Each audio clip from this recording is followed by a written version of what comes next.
Right now, in auction houses across the United States, a quiet correction is happening. Cars that sold for $4,000 in 2019 are crossing the block at $19,000. Machines that every serious collector ignored for 30 years are being purchased in bulk by investors who did the math that everyone else refused to do. The forensic evidence is clear. The classic car market has a blind spot, and tonight we are going directly into it.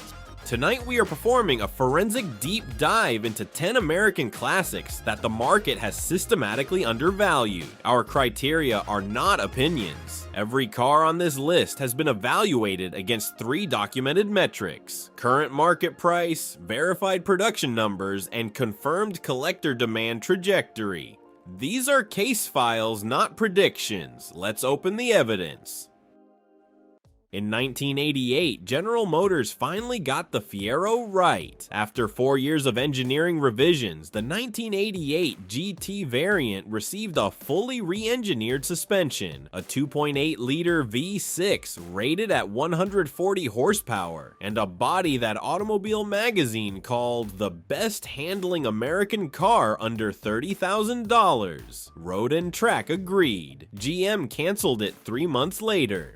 The official reason was low sales volume. The forensic record tells a different story. Internal GM memos obtained through automotive historians confirmed the FIERO was being positioned as the foundation for a mid-engine Corvette variant. When that program was canceled, the FIERO had no political sponsor left inside GM, and it was executed. Current market, $6,000 to $14,000 for a documented GT in driver condition.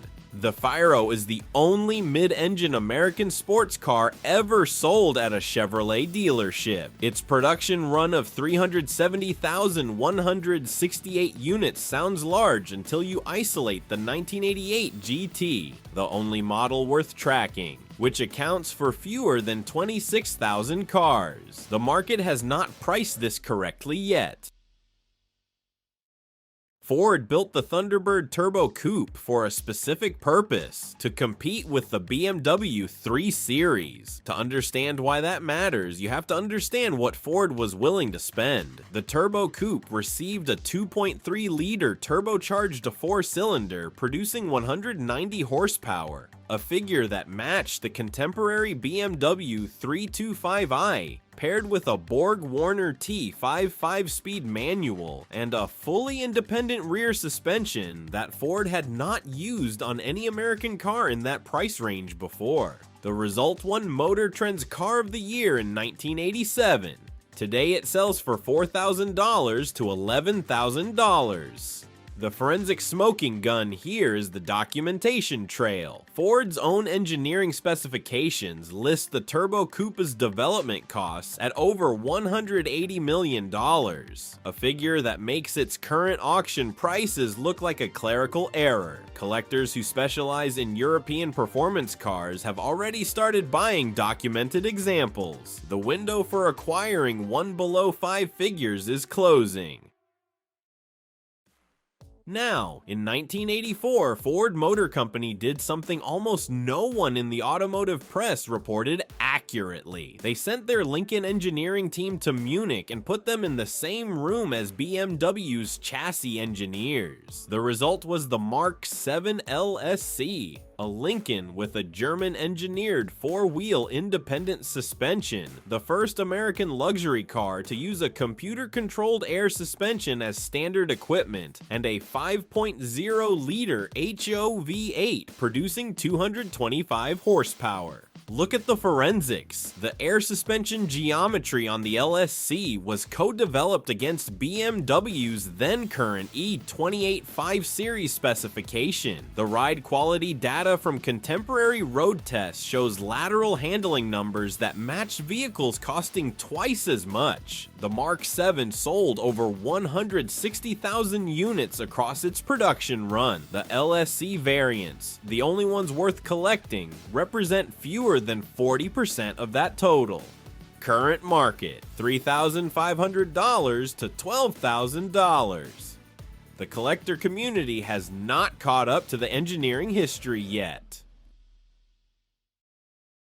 For 8 months in 1991, the fastest production sedan in the world was built in Belvidere, Illinois. It was not a BMW M5. It was not a Mercedes AMG. It was a Dodge Spirit. Chrysler's engineers installed a 2.2-liter turbocharged 4-cylinder engine, tuned by Lotus Engineering in England, that produced 224 horsepower in a car weighing 2,800 pounds. The result was a 0 to 60 time of 5.9 seconds, which Road and Track independently verified as the fastest recorded time for a production sedan that year. Chrysler built 1,314 of them total ever. The forensic documentation is exceptional. Every Spirit R/T has a matching VIN stamped engine tag traceable to the Lotus Tune production run. The Lotus connection is confirmed in both Chrysler Engineering Archives and Lotus internal production records. Current market, $5,000 to $15,000. For a car with 1,314 units and a Lotus development history, the market has made a significant mathematical error.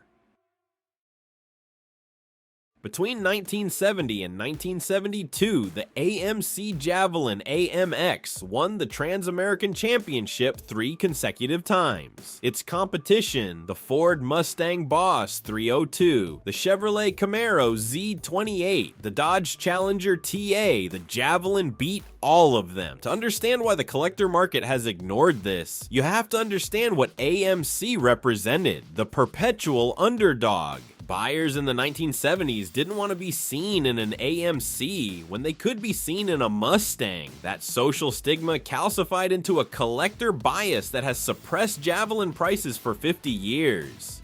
The forensic case is straightforward. The Trans Am Championship documentation is public record. The Roger Penske prepared race cars that carried the AMC badge are confirmed in SCCA archives. 3 consecutive championships is a documented fact. Current market for a 401 cubic inch AMX, $18,000 to $28,000. A comparable Challenger TA, $80,000 minimum. The engineering is identical. The championship record is superior. The price difference is pure perception. Between 1988 and 1991, General Motors assembled a 2-seat luxury sports car entirely by hand at a dedicated facility in Lansing, Michigan. Each REATTA took approximately 107 man-hours to build, a figure that puts it closer to bespoke European coach building than American mass production. GM installed an early touchscreen interface, which they called the CRT Information Center, that was technologically ahead of anything available at that price point in 1988. Total production, 21,751 units across all years. The forensic evidence of its exclusivity is in the assembly records. The Lansing Craft Center, the dedicated facility where REATTAs were built, was the only GM plant in history designed specifically for low-volume, hand-assembled luxury vehicles. When the REATTA was canceled, the facility was converted and the tooling was destroyed. Current market, $5,000 to $14,000. A hand-assembled 2-seat American luxury coupe from a dedicated coach building facility for the price of a used pickup truck. The Mercury Cyclone GT is forensically identical to some of the most valuable muscle cars in America. It shares its platform with the Ford Torino Cobra. Its 428 Cobra jet engine is the same unit that powers Torino's currently selling for over $100,000 at auction. The difference in price between a documented 428 Cyclone GT and a documented 428 Torino Cobra is approximately $60,000. The reason is purely brand hierarchy. Mercury was always positioned below Ford in the corporate lineup. Buyers in the 1970s chose Ford over Mercury. Collectors in the 2000s followed the same bias without examining the engineering. Production numbers for the 428 Cyclone GT are estimated at fewer than 3,500 units, making it rarer than the Torino Cobra by a significant margin. Current market, $18,000 to $32,000 for a documented 428 car. The forensic case writes itself. In 1976, Cadillac announced that the Eldorado convertible would be discontinued after the 1976 model year, making it, at the time, the last American-built convertible. The market reacted immediately. Speculators purchased 1976 Eldorado convertibles as investments, storing them in warehouses and garages across the country. Many were never driven. First editions of the 1976 model were marked up to 3 times MSRP at dealerships. Then Cadillac brought the convertible back in 1984. The speculation bubble collapsed. The forensic smoking gun is in what happened to the 1977 to 1979 Eldorado BIARRITZ. The years after the convertible panic, these hardtop BIARRITZ models were built with the same padded cabriolet roofs, the same BIARRITZ interior appointments, and the same 500 cubic inch V8, but because they weren't convertibles, speculators ignored them. Current market, $4,000 to $11,000. These are full-size American luxury cars with documented factory provenance, hand-applied Landau roofs, and production numbers under 15,000 annually, priced like used sedans. To understand the 442 W30, you have to understand what Oldsmobile was doing in 1968 that nobody else was. While Chevrolet and Ford were in a cubic inch war, Oldsmobile's engineers were focused on something different: efficiency. The W30 package paired a 400 cubic inch V8 with factory ram air induction, an aluminum intake manifold, and a force air system routed through the front bumper. The result was 360 horsepower, more than a contemporary GTO, from an engine engineered for longevity, not just peak output. The documentation trail is exceptional. Factory W30 cars carry specific VIN codes that can be cross-referenced against original Oldsmobile production records held at the GM Heritage Center. A documented W30 currently trades for $28,000 to $55,000, approximately 1/3 the price of a comparable GTO Judge. The forensic evidence for the price gap. The Pontiac brand has always commanded a premium in the collector market. The engineering between a W30 and a Ram Air 4 GTO is comparable. The price difference is brand perception, not mechanical reality. Case number 1 is not a discovery, it is a correction. The Pontiac GTO Judge is one of the most recognized names in American muscle. The Ram Air 3 and Ram Air 4 variants command 6 figures at auction. Collectors fight over documented 4-speed cars. Prices for matching numbers judges have escalated beyond $120,000 for top examples. But there is a variant of the Judge that the market has systematically mispriced, and it represents a forensic anomaly that no one in the collector community has addressed publicly.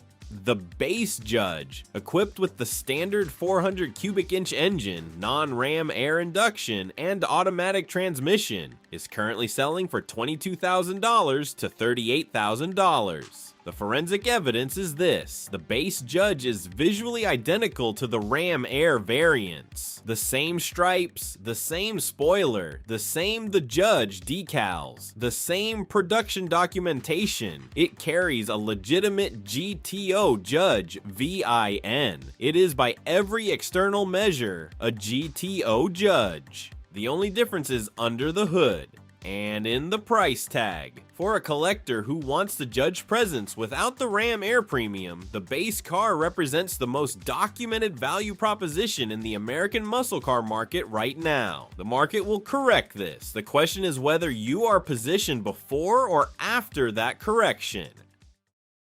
10 case files, 10 cars that the market has undervalued, misunderstood, or simply forgotten to investigate. The forensic evidence in every single one of these cases points to the same conclusion. The classic car market prices perception, not engineering. It prices brand hierarchy, not documented history. And it prices what the crowd is chasing, not what the crowd is ignoring. That is where the value has always lived. If you had to put your money into one car on this list tomorrow, which case file do you open? Leave your answer in the comments. Our investigators always find the best arguments. Subscribe to Forgotten Wheels and join our community of 2,000 investigators. We read every comment and the next deep dive is already in the evidence vault. I'm your host. I'll see you at the next discovery.